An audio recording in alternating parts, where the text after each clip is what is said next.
வணக்கம் நண்பர்களே. தினமும் முட்டை சாப்பிடுவது உடலுக்கு நல்லதுதான். ஏன்னா இதுல புரதச்சத்து, விட்டமின் B12, விட்டமின் டி, கோலின் போன்ற முக்கியமான சத்துக்கள் இதுல நிறைஞ்சிருக்குது. அதனால தான் முட்டைய ஒரு சூப்பர் ஃபுட் அப்படின்னு உலகம் முழுவதும் அழைத்துட்டு வர்றாங்க. ஆனா முட்டையுடன் எந்த உணவை சேர்த்து சாப்பிடலாம், எந்த உணவை சேர்த்து சாப்பிடக்கூடாது. சில உணவுகளை முட்டையோடு சேர்த்து சாப்பிடும்போது சிலருக்கு செரிமான கோளாறு, வயிற்று உப்பசம், வாய்வு, அஜீரணம் போன்ற பிரச்சனைகள் ஏற்படலாம். இவற்றில் பலவற்றுக்கான ஆதாரம் பாரம்பரிய நம்பிக்கைகள்ல உள்ளது. எல்லாருக்கும் ஒரே மாதிரியான பாதிப்புகளை ஏற்படுத்தும் அப்படின்னு எந்த ஒரு அறிவியல் ஆதாரமும் இல்லை. ஆனால் சிலருடைய உடல் பாக பொறுத்து இது பிரச்சனைகளை தரும். சிலருக்கு பிரச்சனைகள் ஏற்படும், சிலருக்கு பிரச்சனைகள் ஏற்படாது. ஆனால் வருமுன் காப்பதே சிறந்தது. ஸோ அதுக்காக தான் இந்த ஒரு வீடியோவை நம்ம போட்டிருக்கோம். ஸோ முட்டையுடன் தவிர்க்க வேண்டிய உணவுகள் என்ன, ஏன் அதை தவிர்க்க வேண்டும், யாரெல்லாம் ரொம்பவே கவனமாக இந்த சேர்க்கையை தவிர்க்கணும், யாருக்கு அதிகமான பாதிப்பை ஏற்படுத்தும், முட்டையை சரியாக சாப்பிடக்கூடிய முறை எல்லாத்தையும் தான் நம்ம இந்த வீடியோவில் பார்க்க போகிறோம். ஸோ வீடியோவை ஸ்கிப் பண்ணாமல் கடைசி வரைக்கும் பாருங்கள். அப்போ தான் இந்த ஒரு வீடியோ உங்களுடைய உடல் நலத்திற்கு, ஆரோக்கியத்திற்கு ரொம்பவுமே முக்கியமான ஒரு வீடியோவாக இருக்கும். உங்கள் ஆரோக்கியம் உங்கள் கையில் தான். முட்டை கூட தவிர்க்க வேண்டிய அந்த முதல் உணவு என்னன்னா பால் தாங்க.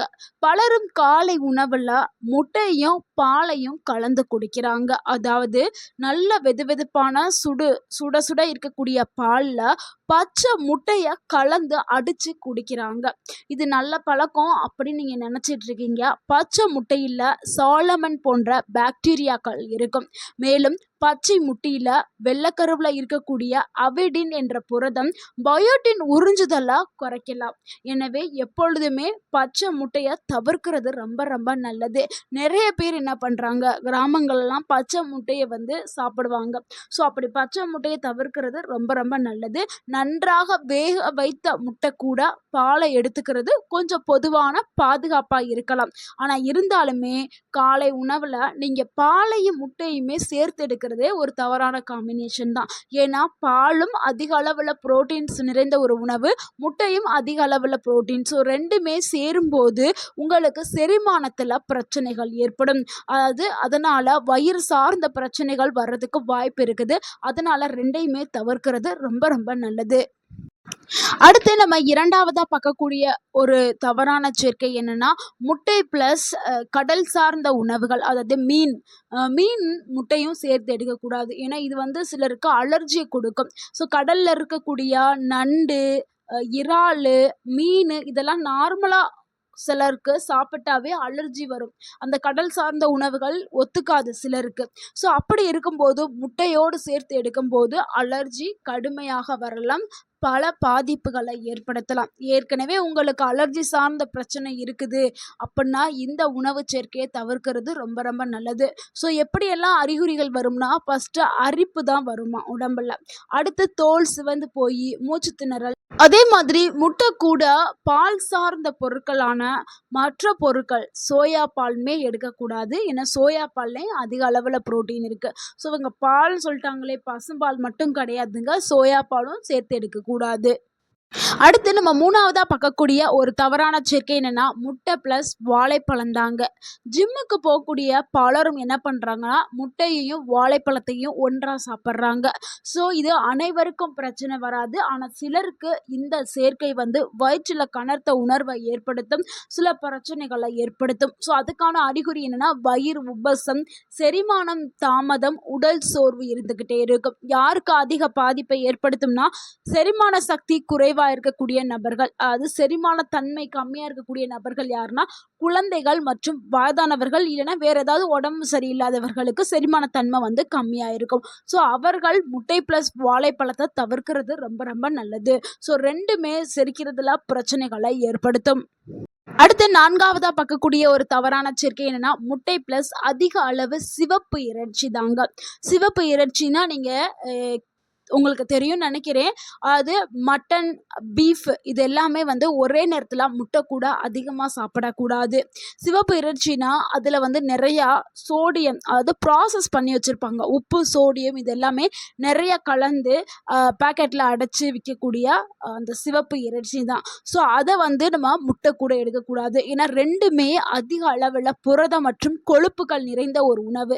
ஸோ ரெண்டையும் நம்ம ஒரே நேரத்தில் எடுத்தோம்னா அஜீரணம், வயிறு கனத்த உணர்வு, அதிக கலோரி உடலுக்குள்ள போகும். அதனால் இதை தவிர்க்கிறது ரொம்பவே நல்லது. அப்படி நீங்கள் எடுத்துக்கிட்டிங்கன்னா அளவு ரொம்ப கம்மியாக சாப்பிட்றது ரொம்ப ரொம்ப நல்லது. அடுத்து நம்ம 5வதா பார்க்கக்கூடிய ஒரு தவறான சேர்க்கை என்னன்னா, பழங்காலத்துல இருந்தே இந்த கலவையை பற்றி எச்சரிக்கை சொல்லப்பட்டு தான் இருக்குது. ஆனா யாரும் இதை வந்து அவ்வளோ தூரத்துக்கு எடுத்துக்கிறது இல்லை. ஸோ இது என்னதுன்னா முட்டை ப்ளஸ் சர்க்கரை தாங்க. முட்டையையும் சர்க்கரையும் அதிக வெப்பத்தில் ஒன்றாக சமைக்கும் போது சில வேதிப்பொருட்கள் உருவாகும் அப்படின்னு கூறப்படுது. ஸோ அந்த வேதிப்பொருள் நம்மளுக்கு பிரச்சனை ஏற்படுத்தும். என்ன பிரச்சனை? செரிமான கோளாறு, வயிற்றில் சில பல பிரச்சனைகளை ஏற்படுத்தும். முக்கியமாக கவனிக்க வேண்டியது கேக்கு, பேக்கரி பொருட்கள் இது எல்லாத்துலேயும் முட்டையும் சர்க்கரையும் தான் சேர்க்கப்பட்டாலும் அது சரியான முறையில் வந்து தயாரிக்கப்படுது. ஸோ டெம்பரேச்சரை மெயின்டைன் பண்ணி சமைக்கப்படுது. நிறைய பேர் என்ன கேள்வி கேட்குறீங்கன்னா, முட்டையும் சர்க்கரையும் இந்த காம்பினேஷன் தவிர்க்கணும்னு சொன்னோடனே, அப்போ இது பேக்கரியில் எல்லாமே வந்து கேக்கில் வந்து முட்டையும் சர்க்கரை தானே சேர்க்குறாங்க அப்படின்னு கேட்குறீங்க. முட்டையும் சர்க்கரையும் தான் சேர்க்குறாங்க. ஆனால் அவங்க பண்ணும்போது, குக் பண்ணும்போது டெம்பரேச்சர் மெயின்டைன் பண்ணி தான் பண்ணுவாங்க. ஸோ அப்படி பண்ணால் அது ஒரு பிரச்சனையும் இல்லை டெம்பரேச்சரை மெயின்டைன் பண்ணி பண்ணலை அப்படின்னா பிரச்சனைகளை ஏற்படுத்தும். அதே மாதிரி அதிக அளவில் நீங்கள் இனிப்புகளையும் முட்டைகளையும் தொடர்ந்து சாப்பிடும் பழக்கத்தை வச்சுருந்தீங்கன்னா கண்டிப்பாக உங்களுடைய செரிமான சிஸ்டம் டேமேஜ் ஆகி சில பல பிரச்சனைகளை ஏற்படுத்துறதுக்கு வாய்ப்பு இருக்குது. என்றைக்கே ஒரு முறை வந்து நீங்கள் முட்டை சாப்பிட்டு கேக்கு சாப்பிட்றது, ஐஸ்கிரீம் சாப்பிட்றத ஓகே, டெய்லி அந்த வழக்கத்தை வைக்காதீர்கள். வச்சிங்கன்னா உங்களுடைய சிஸ்டம் வந்து கொலாப்ஸ் ஆயிரும். அடுத்து நம்ம 6வதா பார்க்கக்கூடிய ஒரு தவறான சேர்க்கை என்னன்னா, முட்டை ப்ளஸ் குளிர்பானங்கள் தாங்க. முட்டை சாப்பிட்ட உடனே குளிர்பானம் குடிக்கும் பழக்கம் சிலருக்கு இருக்குது. ஏன் இதை நம்ம தவிர்க்கணும்னு சொல்கிறோம்னா, செரிமான செயல்முறை வந்து பாதிப்படையலாம், வயிற்றில் வாய்வு உருவாகலாம், அமிலத்தன்மையை அதிகரிக்கலாம். அதனால் எப்போதுமே முட்டை சாப்பிட்ட பிறகு உங்களுக்கு வயிறு ஒரு மாதிரி இருக்குது, செரிமானம் ஆகணும் அப்படின்னா நீங்கள் வெதுவெதுப்பான ஒரு கிளாஸ் வெதுவெதுப்பான தண்ணீர் வந்து எடுத்துக்கலாம். ஆர்டிஃபிஷியல் கூல்ட்ரிங்க்ஸை தவிர்க்கிறது ரொம்ப ரொம்ப நல்லது. முக்கியமாக 7up, கொக்கோ-கோலா இந்த மாதிரியான ஆர்டிஃபிஷியல் கூல்ட்ரிங்க்ஸ் இருக்குல்ல, இது வந்து நிறைய பேர் செரிக்கும்னு நினச்சி குடிக்கிறீங்க. ஆனால் இதை தவிர்க்கிறது ரொம்ப ரொம்ப நல்லது. உங்களுடைய உடலில் டேமேஜ் பண்ணக்கூடியது இந்த ட்ரிங்க்ஸ் எல்லாமே. அடுத்து நம்ம 6வதா பார்க்கக்கூடிய ஒரு தவறான சேர்க்கை என்னன்னா, முட்டை ப்ளஸ் டீ தாங்க. பலரும் காலை உணவில் முட்டையுடன் டீ குடிக்கிறத வழக்கமாக வச்சுக்கிறாங்க. ஆனால் இதை நீங்கள் அடிக்கடி செய்கிறது நல்லதே கிடையாது. இல்லை, டீயில் இருக்கக்கூடிய டேனின் என்ற சேர்மம் முட்டையில் இருக்கக்கூடிய புரதத்தோடு சேர்ந்து செரிமானத்தை மெதுவாக்கலாம். அதனால் இன்னுமே எப்பொழுதுமே டீ, காஃபி, முட்டை, டீ இல்லைன்னா முட்டை கூட காஃபி குடிக்கிறது இதை தவிர்த்துடுங்க. நிறைய பேர் நான் பார்த்துருக்கேன், காலையில் முட்டையும் டீயும் எடுத்துக்கிறாங்க. இல்லைன்னா ஈவினிங்கில் டீ கூட முட்டை போண்டா, முட்டை பஜ்ஜி இந்த மாதிரி நிறைய ஐட்டம்ஸ்களை வந்து எடுத்துக்கிறாங்க. ஸோ இன்னுமே நீங்கள் எந்த ஒரு நல்ல ஒரு ஹெல்த்தியான ஹேபிட்டுக்கு நீங்கள் போகணும் அப்படின்னா, எந்த ஒரு நல்ல உணவு சாப்பிட்டாலும் அது கூட நீங்கள் டீ, காஃபி குடிக்கிறத கண்டிப்பாக தவிர்க்கணும். டீ, காஃபியை நீங்கள் தனியாக தான் எடுத்துக்கிறணும். அது முட்டை சாப்பிட்டதுக்கு 1 மணி நேரம் கழித்து நீங்கள் டீ, காஃபி குடிக்கிறது ரொம்பவே நல்லது. ஸோ நீங்கள் திருப்பி திருப்பி முட்டை, டீயை நீங்கள் எடுத்துக்கிட்டே வந்தீங்கன்னா உங்களுக்கு என்ன பிரச்சனை ஏற்படும்னா, மலச்சிக்கல் பிரச்சனை ஏற்படும், வயிறு கனத்த ஒரு உணர்வு ஏற்படும், அஜீரணம் ஏற்படும், வாய்வு தொல்லை ஏற்படும். ஸோ எப்படி நம்ம சரியான முறையில் சாப்பிடணும்? முட்டை சாப்பிட்டதுக்கு 1 மணி நேரம் கழித்து டீ குடிக்கிறது ரொம்ப ரொம்ப நல்லது.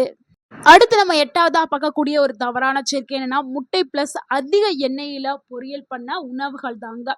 ஸோ அதிக எண்ணெயில் என்ன பொரிச்சு சாப்பிட்றோம்? நம்ம முட்டை கூட சிக்கன் 65 சாப்பிடுவோம், சிக்கன் ஃப்ரைட் ரைஸ் சாப்பிடுவோம். ஏன்னா சிக்கன் 65, சிக்கன் ஃப்ரைட் ரைஸ்லாம் நிறைய எண்ணெய், அடுத்து வந்து கெமிக்கல்ஸ், அந்த கலர்லாம் வந்து நிறைய கெமிக்கல்ஸு.